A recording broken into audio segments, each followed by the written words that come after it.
Coming up on this episode of Nintendo Cartridge Society, just when you thought it was safe to not hear us talk about Tetris 99, we talk some more about Tetris 99. It's dangerous to go alone, so the Nintendo Cartridge Society goes with you.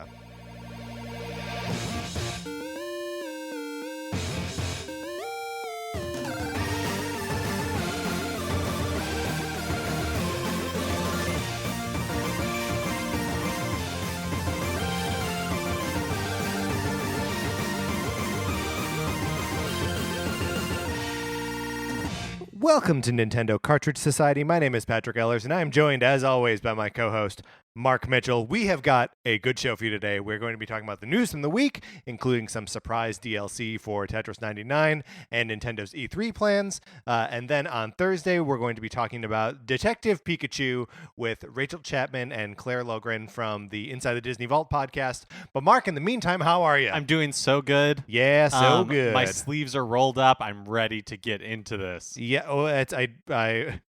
Are you warm? Do we need to turn on a fan? No. I'm fine. You're just this is like a getting ready to work. Right? Yeah, exactly. That's my good. tie is loosened.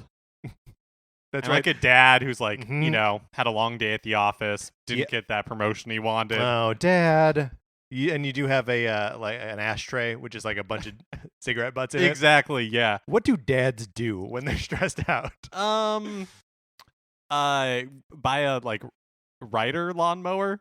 Yeah, or one of those really old-timey lawnmowers that's just powered by you pushing it. Mm-hmm. And it just, what? I think I've only seen them in cartoons. Yeah.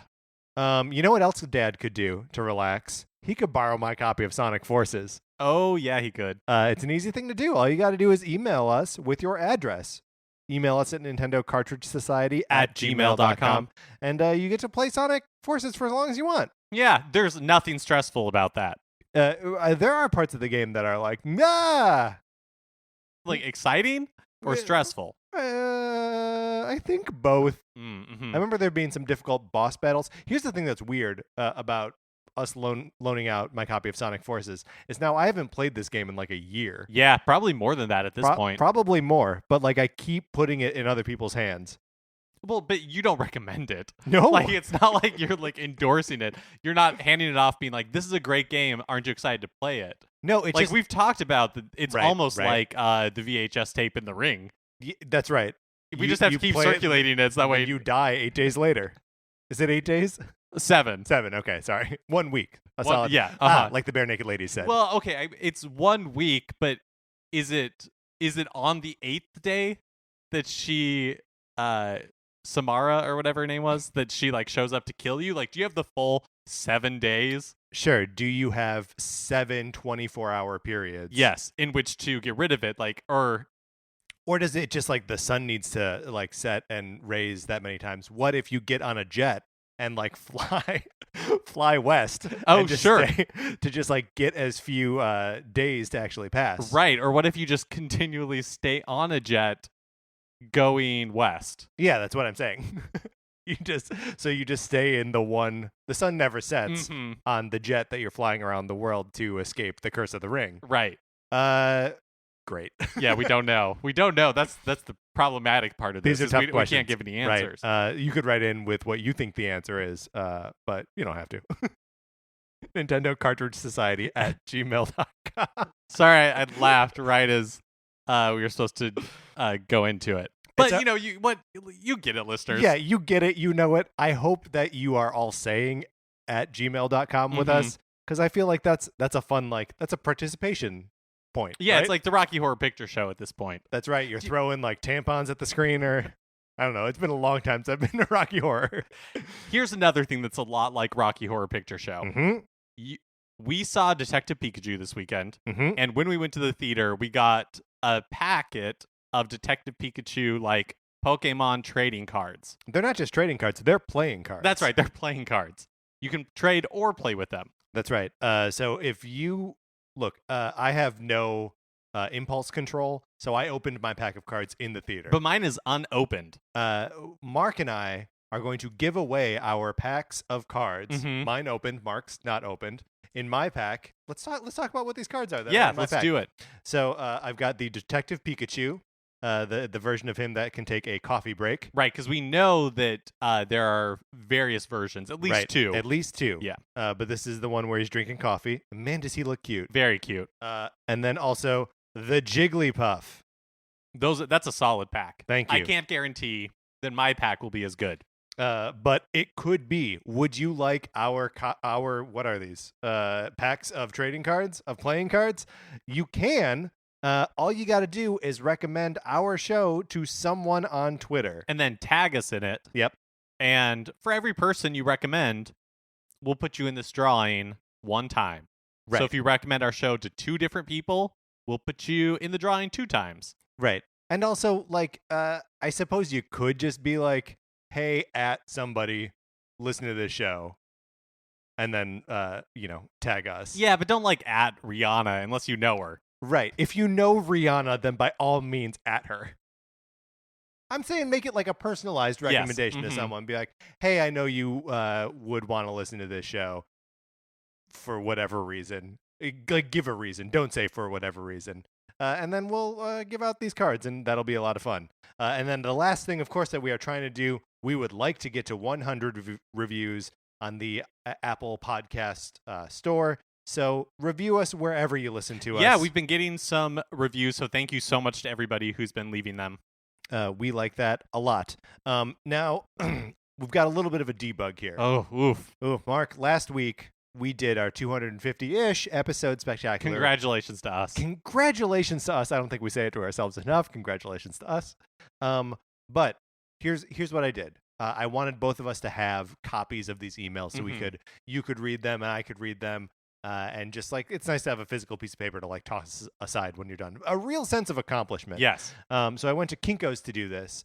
And I think Kinko's ripped me off. Oh, typical. So putting you on blast, FedEx Kinko's. That's right. FedEx Kinko's, I'm calling for a listener boycott. Enemy of the show. So don't go there unless you really do need something printed. Then, like, it's an emergency, and like you got to do it. And like, what other choice do you have? And like, if you knew someone with a printer, you wouldn't be going to FedEx Kinko's in the first place. Right, or you're not going to be home and they have to deliver a FedEx package to you. Like, that's a fine reason to go as well. But otherwise, boycott. And so to make up for that, we're going to read one of these emails that we missed in the first place per episode until we have gone through them all. Yeah, it's like when a Disney theme park celebrates an anniversary, it's like an 18-month long thing. That's right. So that's what we're doing here. That's right. So this is our 250-ish episode spectacular part 2. So this this email comes from Sean. He says, "Hi, Patrick and Mark. Thanks for the great content. You boys are my favorite source of Nintendo chat. So thanks a lot, and long may it continue. I'd like to know what your biggest gaming regrets are. Are there any games you missed out on or that you really wanted to play? Are there games that you wished you had picked up earlier? Are there any physical games or systems that you sold that you sold on and then later regretted?" He gives an example. He says, "For me, I regret skipping the Wii era as I finally come to love the quirky system and its unique library of games. I'm sad that I didn't get to join in on the excitement around games like Skyward Sword, Super Mario Galaxy, and Xenoblade Chronicles as they were being released." Anyway, keep up the good work, Sean. I owned a lot of different DSs. Uh-huh. And instead of like keeping them, I would sell the old ones and just like keep buying new ones. Yeah. And so there were like some special editions I had. Like I had a Zelda special edition that was like gold and had a Triforce on it. I think it was a DS Lite. Or maybe it was a DSi. But anyways, I wish I had kept those instead of just tossing them out. Like the special edition stuff. Yeah, I mean, I only now wish that I hadn't gotten rid of my Virtual Boy. Just because that is such a specific and weird piece of like Nintendo Arcana. But yeah, I don't know. It's I mean, other than that, like things that I missed out on, I don't really know that there are like gaming things that I missed out on that I feel like a regret about. You know what I mean? Yeah, I wish I had more time to play games because there's a lot of like PlayStation 4 games, even just in the last year, that I haven't picked up because I just haven't had time. Like I haven't played Spider-Man. I haven't played me neither. Like God of War, Sekiro or whatever it's called. Yeah, Sekiro. Yeah, haven't picked that up. Red Dead Redemption 2, like most of like Monster Hunter World, all the big like blockbuster PS4 games and Xbox One games like I just haven't had time to pick up. And so that's a little bit of a bummer. Yeah, I mean, some of that just is like feels like regular kind of FOMO stuff, right? Just like that there's something happening now and you're not like participating in it. Yeah, I mean, I just can't believe that neither of us have played Resident Evil 7. Yeah, that is crazy. That's insanity that neither of us have done that. Well, okay. So I think that those qualify as our gaming regrets. Sean has a PS here. He says, "P.S. Mark, I'm slightly worried about Patrick's apparent Tetris 99 addiction. Have you ever considered some kind of intervention?" Oh, here's the thing. Like, one junkie doesn't recognize that another junkie's on the hook. Mark, are you ready to get into what we've been playing this week? Let's do it.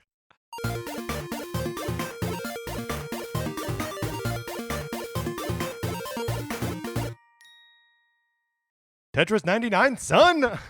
Look, this is not our fault. What do you mean? We're not the ones Uh-huh. that surprise drop DLC for No. Tetris 99. No. But okay, so this happened last week over the weekend. When Mhm. was it? Like Friday? Yeah, Thursday or something. That a DLC pack for Tetris 99 that cost you $10 came out, and it includes 2 different sets of DLC. One which is available right now, and another one that'll come, they say, by the end of the year. And the first pack of it includes 2 new modes, which is the versus CPU mode, so you're just playing against 98 computer Tetris players, and a marathon mode, which is just a normal board of Tetris, and you can play it for up to 999 lines.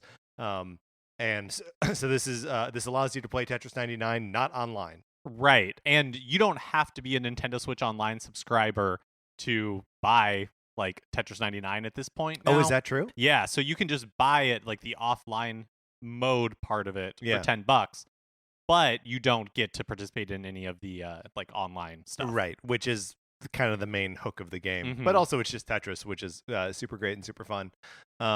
Along with this, they announced a new Tetris Maximus Cup, which is going to be happening this weekend from like Friday midnight in the morning all the way through the weekend.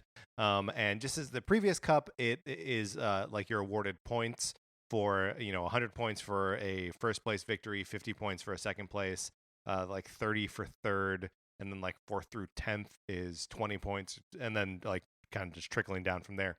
And if you score 100 points In total.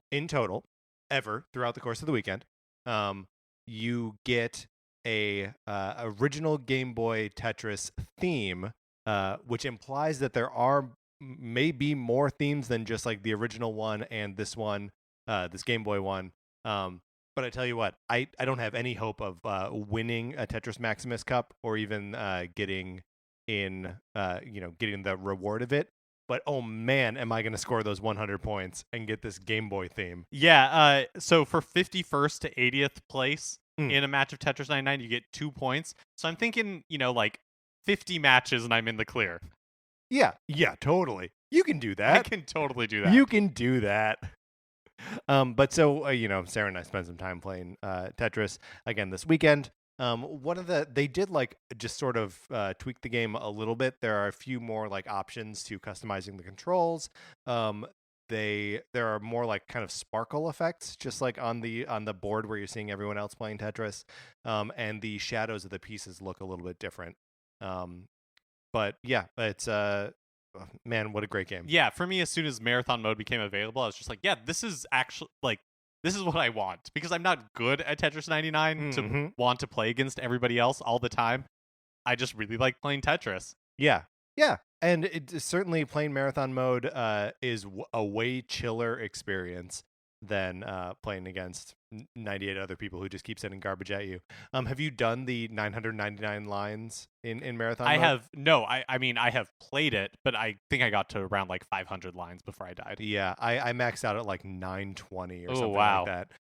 And the pieces are falling so fast Yeah, at that point. I mean, I can't even imagine, because again, like around 520, it just became too much for me. Yeah. I not that long ago went back to Tetris Effect after playing Tetris 99, and I tell you what, Tetris 99 has sharpened my Tetris skills so that Tetris Effect now feels like so easy that I'm like embarrassed that it ever stonewalled me. But Yeah, what a great game. I'm super excited to see what other modes they end up adding to it in the future.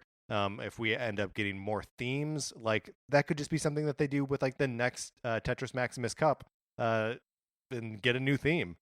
That sounds so cool. I also finished the like single player story in Box Boy Box Girl. Yes.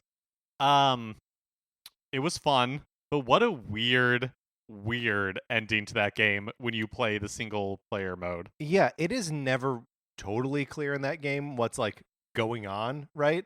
But yeah, the like normal ending to the single player mode is like a downer ending.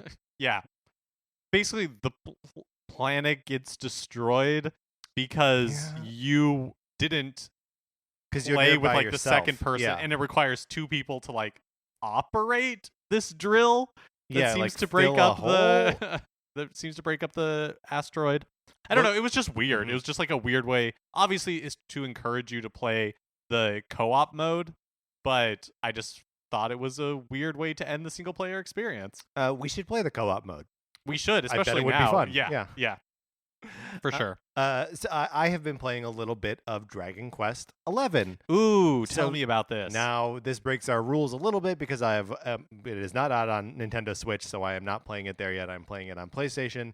It was $30 on PlayStation 4 for Golden Week. Yeah, I was really tempted to pick it up. Yeah, and so I was like, yeah, let's do it. And I like it so far. I am very early days in it, and have gotten through like basically just the prologue. And it may even be like an extended prologue at this point. And I like the game a lot. The combat is like pretty hands off. That you just sort of like set the tactics, and then like you control your character in like an RPG fighting space, but like you don't swing the weapon. And so far, I don't know that positioning means anything, so I'm just sort of like running around in the field for no reason. But it still feels like engaging. The character designs are great. Like, I don't know if this is what the experience of playing all Dragon Quest games are like, but like these look like just Akira Toriyama cartoons come to life, which is just so much fun and so cool. The one thing that I am finding to be a little bit of a bummer in the early go here is that there's a lot of MIDI music in this. Oh, that's the big bummer of like the current release of the game in general. Yes. Yeah. That the music. I mean, that and then the composer's a war criminal apologizer. Oh well, great. That part's a little bit of a bummer too. I look. I can separate the art from the artist. Oh. That's not true. I can't do that. But the MIDI score is like almost. It feels like it doesn't fit a lot of the time because everything else feels so like grandiose and big. And like I don't know, just some of the instrument sounds. It's like this is the final version of this. Yeah, the music was pretty universally derided, and not just because it was all MIDI, but just that it was kind of like lazy and phoned in a little bit. Yeah, I mean they're certainly just like the open world theme feels like too. I don't know. It's got this very like. Kind of like where it doesn't fit. It doesn't feel like I'm on an adventure or that there's any like sense of scope or anything. It's just like kind of busy music, right? Which is so weird because I feel like the music in the series previously does such a good job of that. I think the dude's also like super old. Yeah. So yeah, I definitely think he's phoning it in. But this is one thing that's going to change in S, right? Yes, I'm really excited for Dragon Quest 11S when it comes to Switch later this year. But yeah, the music is one of those things. Which is good. And even if it is just taking the existing tracks and like doing the orchestrated versions of them, I feel like that is enough of a fix for me. But like it's a little bit of a bummer. I think I might start putting on music while I play, which isn't ideal. But it's. If that's a way to enjoy the game, that's a way to enjoy the game. Okay, that's what we've been playing this week. Let's get into the new releases and what we might be playing next week.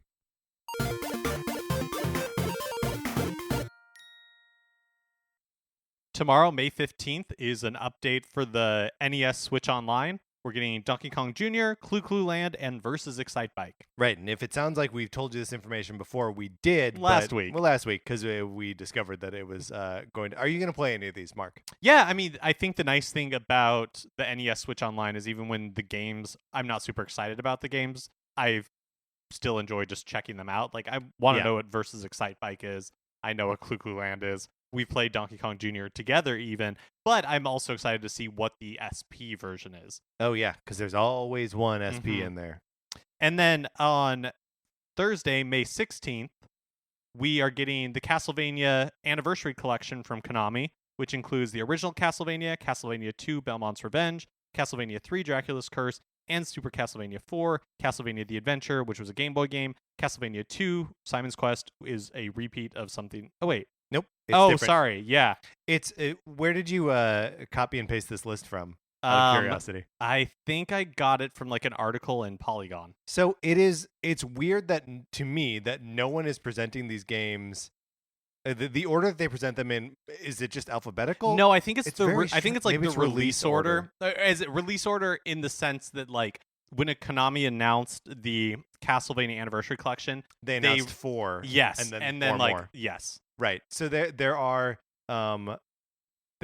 3 NES games in here: the original Castlevania, Castlevania 2, Simon's Quest, and Castlevania 3, Dracula's Curse. There are 2 Game Boy games in here, which are Castlevania The Adventure and Castlevania 2, Belmont's Revenge, not to be confused with Castlevania 2, Simon's Quest, for the NES. 1 Genesis game, which is the Castlevania Bloodlines. 1 Super Nintendo game, which is Super Castlevania 4, and 1 Famicom game, which is Kid Dracula, which never came out here before. So I've never played Bloodlines, the Genesis game, and obviously I've never played Kid Dracula, or I think one of the Game Boy games, Castlevania 2, Belmont's Revenge. I don't think I've ever played. I'm excited for this. It's $20. I'm 100% picking it up. Yeah, me too. It seems like a kind of a no-brainer. And also I've never played Castlevania 3. Like, give it to me. I want to play it and try it, and it's gonna be great. I think you'll love it. Also coming out on Thursday is Darkwood, Pocket League Story, and Thief Simulator. All right, great. So those are the new releases. Mark, let's close out this segment.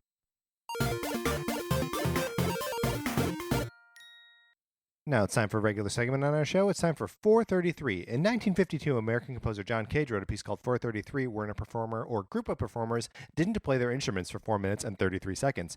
For the purposes of this show, our instruments are talking about Nintendo. So, for the duration of one performance of 433, Mark and I will talk about something not at all Nintendo related, thus fulfilling the contract of the piece. Mark, today we are talking about who in the Justice League, which members of the Justice League would we be friends with? And I think we should keep ourselves honest. I think we should say like who we actually would be friends with. Although I think a separate list could be aspirationally who we would hope to be our friends, whether they like actually are our friends or not. Right. Because I mean, like, maybe time to just pull this Band-Aid off right now. I think it would be too hard to be friends with Batman. I don't think I'd want to be friends with Batman. You would want to be friends with Batman, but you wouldn't want to spend any time with him, right? Right. Like, you want the benefits of being in good with Batman. Yeah. But I don't think you want the emotional burden of actually being his friend. And I know that sounds selfish. But look, you have to approach every... You are an active participant in a friendship, okay? Right. Mm-hmm. You're not... A friendship isn't something that happens to you, okay? We're talking to you, Batman. Yeah, Batman. And of course, it would be awesome to be, like, just have Batman's residual coolness rub off on you. Yeah, absolutely. But he would be too hard to be friends with. I feel the same way about Superman. Okay. He kind of seems like a little bit of a bummer.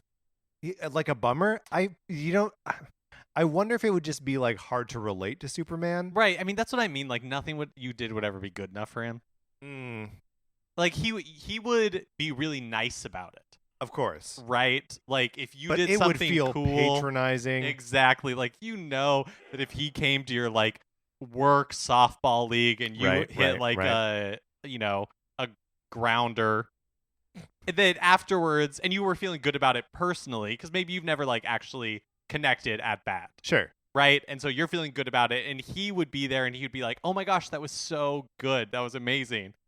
Right. And then you're like, did you sneak out for 30 seconds to put out a fire on the other side of town? And he'd be like, yeah.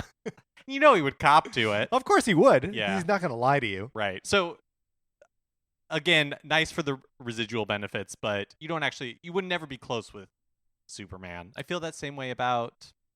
Well, I have a thing I want to say next is that please. I get nervous around cops even when I'm not doing anything wrong. So like I love Hal Jordan and the Green Lanterns, but I don't think I could be friends with any of the Green Lanterns. No, yeah, and you're totally right because it's not like we get up to any sort of like mischief. Right, but I would be nervous anyway. Yeah.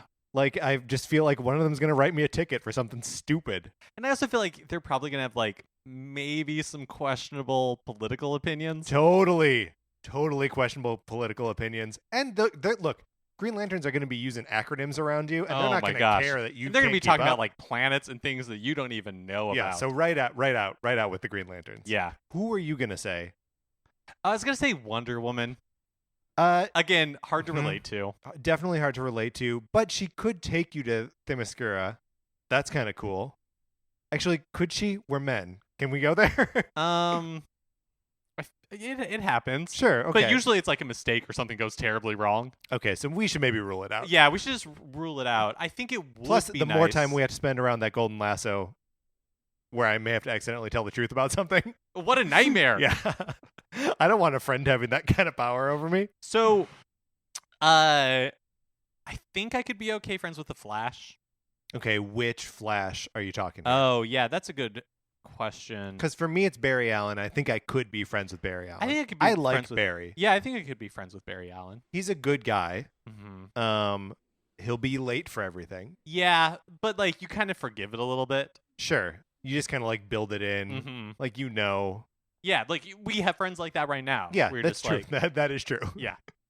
Okay, so yeah, I could be He friends seems pretty with the Flash. chill. He's kind of like the Spider-Man of the Justice League. Yeah, but like a more calmed down Spider-Man. Yeah. Like he's a Spider-Man who's not a kid. Yes. And yeah, he's a scientist. So like you could reap the benefits of being friends with a scientist, whatever those would be. I don't know what those would be. And here's the thing, he's going to accidentally travel back in time and like screw up your past somehow. Yeah, but like he'll fix it eventually. But you may be retconned out of existence. For a while. Oh, all right. But if you're retconned out of existence, like, does it even bother you? Okay, are you even sure. aware of it? Yeah, we're all going to die someday, Mark. I'm not saying die, I'm saying erased from history. I don't. All right, they're both bad. Aquaman. Could you be friends with Aquaman? Aquaman feels like he has anger problems.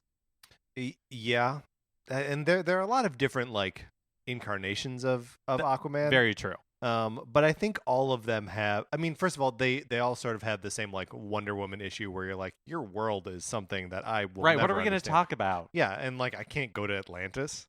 I mean, I've been to SeaWorld, but I bet you don't like that. He probably hates it. Yeah. Nope. Oh, well. There we go. I guess we will never know who we would be friends with in the Justice League. All right, Mark, let's get into the news. Oh, sorry. We were accompanied today. I almost did not credit. We were accompanied today by violist Christopher Lowry and oboist Lindsay Raymore. All right, let's get into the news.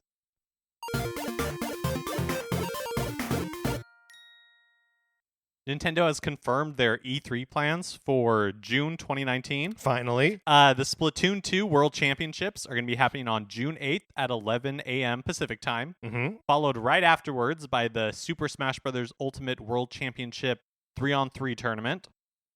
And then we're getting a Nintendo Direct on June 11th at 9 a.m. Which is Nintendo tradition. This is straight out of the playbook. This is when you put it on your calendar every year, the Tuesday of E3, first thing in the morning. And then right afterwards is going to be Nintendo Treehouse Live, which will kick off right after the Nintendo Direct and run for the 3 days of the show, which is also always a treat. And is usually just like a more in-depth look into everything that they've already announced. I don't think we've seen anything this year that would indicate, because 2 years ago, they were like still announcing stuff in the first like hour or two of the Direct. Right. I mean, isn't that's where Samus Returns came out? Yeah. Which is a huge announcement. So, but we don't have it, and they prepared everyone for that, right? that we were told that there was going gonna to be be more a going big on. announcement Yeah, within the first hour of Treehouse. We don't have anything like that this time. that's right. If you're going to be in LA and you're interested in seeing the Splatoon 2 World Championships or the Super Smash Bros. Ultimate World Championships, you can start lining up at 8 a.m. on June 8th outside of the theater at the Ace Hotel in downtown LA. If you are hoping for Discord to come to Switch, you're not alone. Discord's official Twitter account responded to a tweet asking if we'd ever see the messaging platform on Switch. Their response was, "We'd love to bring Discord to the Switch, but we need Nintendo's blessing for that to happen first. Vote up the idea here and maybe it could be a thing someday." Oh, so Discord, we're not Discord users. No. What is your impression of what Discord is? It's Slack, but for video It's Slack, games. but for video games? Yeah, Okay. where like you have one account, but a bunch of like different channels. I mean, it's basically like IRC. Sure. Going way back. Yeah. So, would it even be useful to have it on Switch? Like, if it's just like a different app that you need to like open on the Switch? Well, and more than that, but like text input, right? Yeah, Unless you're in that's like not easy. handheld mode, it's Uh-huh. not that awesome. um, But I guess maybe you can use it, and again, this is complete ignorance on my part, but you can probably use it for voice chat if yeah, you wanted probably. to. But look, you've already got the Nintendo Switch online app that you can talk through. So Right, you, in which you- we're all you may using. as well just use Yeah, that. I never call Patrick. I always just, You send me a text that says, "Meet me in Smash." exactly. Then we both get online Right? and call each other through the Nintendo Switch online app, assuming that our parents haven't turned off those privileges using their Right. Switch parental controls I app. wish I had not let them do that. This was just a weird thing that popped up on Twitter over the weekend. Like Discord had tweeted just like a Happy Mother's Day with like a graphic, and then someone responded to that tweet that just said Discord for Switch when, with an emoji of like the smiley like scratching its chin. And then Discord was like, "Oh, I guess we'll take this opportunity to be like, yeah, we're trying to do it. Well, maybe the person who asked was trying to contact their mother. Maybe they have the same relationship with their mother that you and I have with each other, and they can only talk through Discord on Switch." These are real problems that real people are having. According to Takashi Mochizuki of the Wall Street Journal, DNA and the Pokemon Company are set to release a new smartphone game by March of 2020. Interesting. What is that? Yeah, we don't know. I think this is the first that there's ever been a mention of it. So he shared an image that seems to have come from a DNA publicity document or like some financial release, because it showed the projects they have worked on, this unannounced project, and then other like projects that they're working on. Yeah. So Pokemon Go was developed by Niantic, Right. but DNA has helped Nintendo out with Super Mario Run, Fire Emblem Warriors, Animal Crossing, Pocket Camp, and of course they've also just have a bunch of successful of their own games, yeah. like mobile games as well. So, and the Pokemon Quest game that was developed by Game Freak. So I don't know. This is an interesting partnership. Yeah, and we know that this is another game and not just like a Pokemon app, because there was just the I can't even remember. We talked about it last week now. But another like app for Pokemon, where you would get alerted to special deals at like in store, special event Pokemon. Oh or yeah, I whatever. need to go do that. I need to get my shiny. Gotta go get your shiny, Mark. So yeah, more Pokemon games coming to phones, I guess. Team Sonic boss Takashi Iizuka recently sat down for an interview with LAD Bible to talk about the state of the studio post Sonic Mania. He stated that after Sonic Mania, he believes the team has, quote, really turned a corner towards where we all want to go, end quote. So maybe a little acknowledgement from Sonic Team that they needed to turn a corner. Yeah, interesting, because I guess we don't really know what the next Sonic project is. There's the Sonic Team Racing coming out in a couple of months, but or maybe even like the end of this month. But real soon, right? But other than that, we haven't had like an announcement of a new Sonic game, have we? Except then also like Mario and Sonic at the Olympics 2020. Right, but that doesn't count. Right. Yeah, I mean it was very Sonic. Sonic Boom wasn't that long ago. that there was like a whole push to have like a new cartoon show and like a bunch of games around it. And like that sort of like came and went. And then like obviously we've had Sonic Forces and everyone loves borrowing it from me. And Sonic Mania. But yeah, since then it's been kind of quiet on the Sonic front. So I wonder if they're just like figuring out what they really need to do to actually make games that people want to play. Yeah, I don't know. It's like I think Sonic Mania was super well received, but I can't imagine that they're thinking, "Oh, the future of Sonic is more like Sonic Mania, this like retro style thing." Like that feels like that always has to be a side project, Yeah. if anything at all, because it's clearly Sonic is more to them than just like the video games. It's an IP that they want to create cartoons and comic books and all that stuff around. Yeah. And I think it's just hard to sell children on these like retro games. Yeah. I think it's the reason why the new Super Mario Brothers series exists. Because they needed to render the characters in 3D. Oh, sure. Yeah, no, I see what you're saying. Yeah, but I mean, you could have a game that is like retro in gameplay aesthetic, but not in graphics. I don't know. style. I don't know if they've ever because don't Well, they I'm just try saying- to do that in like the 2D sections of 3D Sonic games? Yeah, and the 2D section of 3D Sonic games are pretty good. Like those, or remember when they were doing Sonic? Was it just called Sonic the Hedgehog 4? It was like an episodic game, and they just For cell phones, right? No. This was like for PlayStation 3. Oh. And I think they only released like 2 episodes of it and then stopped. I thought because everybody hated it. Well, because they messed up like the control. physics? Yeah, it didn't feel right.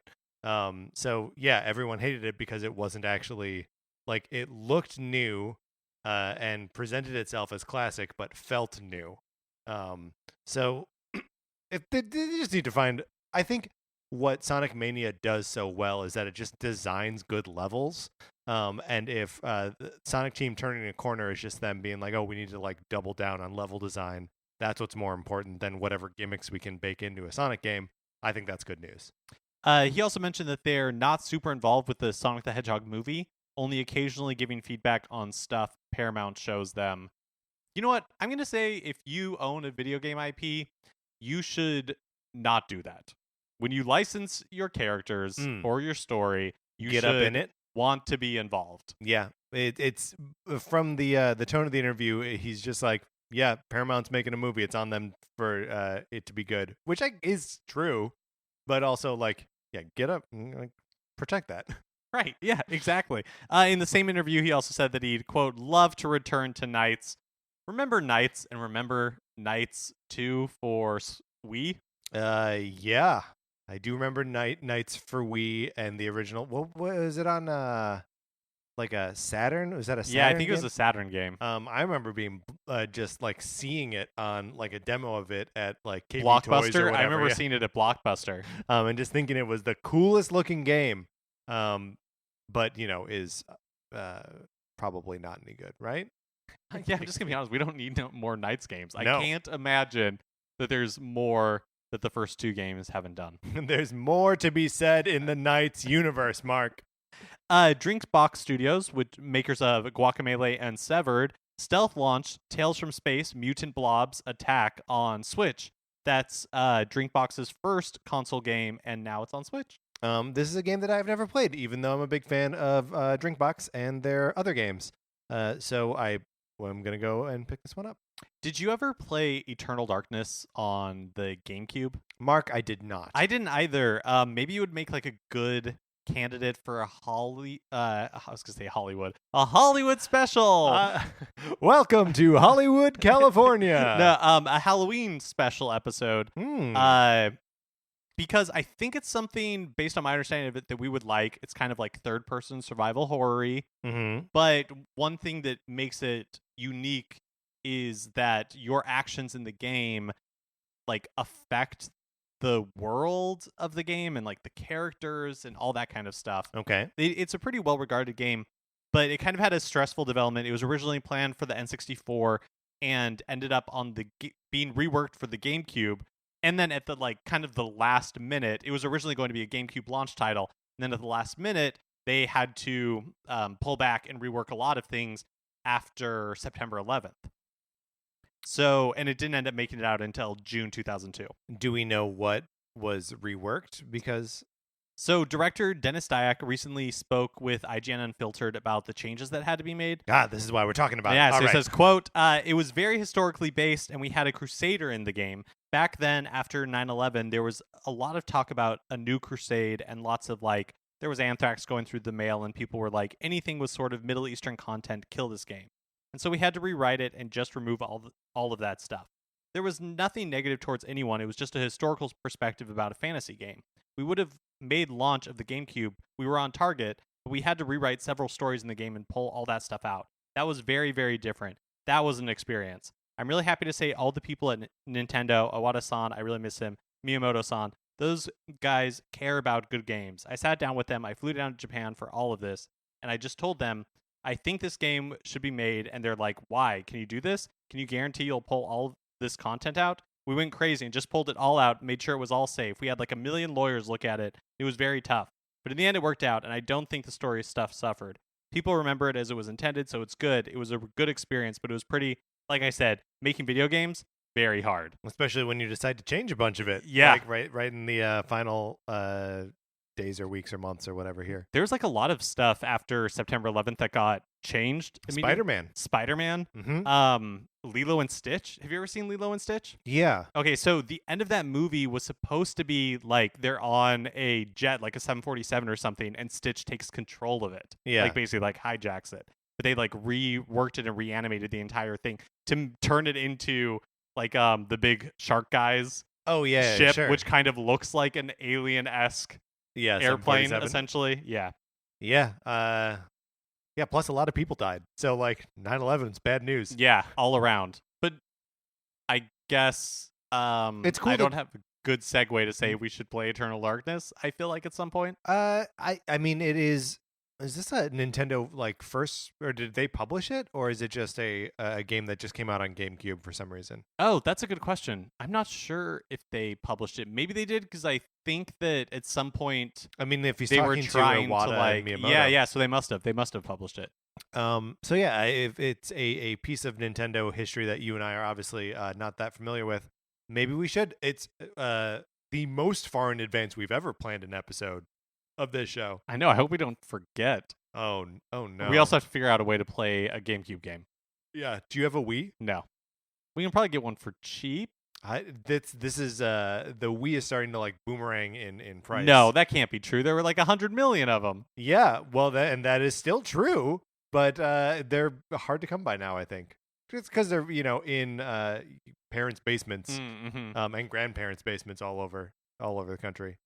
Just dig them out there. And finally, this weekend will be the next Splatfest in Splatoon 2 in the US and Europe. Starting Friday, March 17th at 9 p.m. Pacific time, players can choose between team teleportation and team time travel. As always, the Splatfest runs for 24 hours, so pick a side. For me, this really comes down to Splatoon 2 versus Tetris 99, right? Right. They both Absolutely. have tournaments going on at the exact same time. And I know that I'm going to have to put more time into Tetris 99 if I want to get those 100 points. And you have to get those 100 points, Mark. Yeah. So I'm going to be Team Tetris 99 on this. But for real, if the options are teleportation or time travel, like one of them seems like a pretty cool power, and the other one seems like it gives you the ability to unmake the universe. Right. I'm going to choose teleportation because the other one just seems like a lot of responsibility. It's the same reason we can't be friends with Barry Allen, right? Right, exactly. Teleportation, man, it would be if you could just be anywhere. That'd be nice. That would be nice. That'd be really, really nice. Also, I think Barry Allen was the one we said that we could be friends with. Also, he can also be anywhere, basically, at any time. Yes. So, good for him. And good for us, because we're friends with him. We can be friends with him, Mark. All right, let's get out of the news. That's going to do it for this episode of Nintendo Cartridge Society. Please rate, review, and subscribe on Apple Podcasts. If you like the episode, you should share it. If you share it on Twitter, make sure you tag us, and then you'll be entered in to win our Pokemon cards, including at least one Jigglypuff. And guaranteed 2 Detective Pikachus. Guaranteed. You can follow us on Twitter. I'm at Patrick_Ellers. Mark is at MKE Mitchell. And the show is at Nin Cart Society. That's what you need to tag if you are recommending us. You should check out the show's Facebook page, which is just Nintendo Cartridge Society. Olivia Duncan made our logo. Our theme music is provided by 8-Bit Betty. You can get more of his music by going to 8bitbetty.com or by listening right now. For my co-host, Mark Mitchell, this is Patrick Ellers saying don't trust the Green Lanterns. And thanks for listening.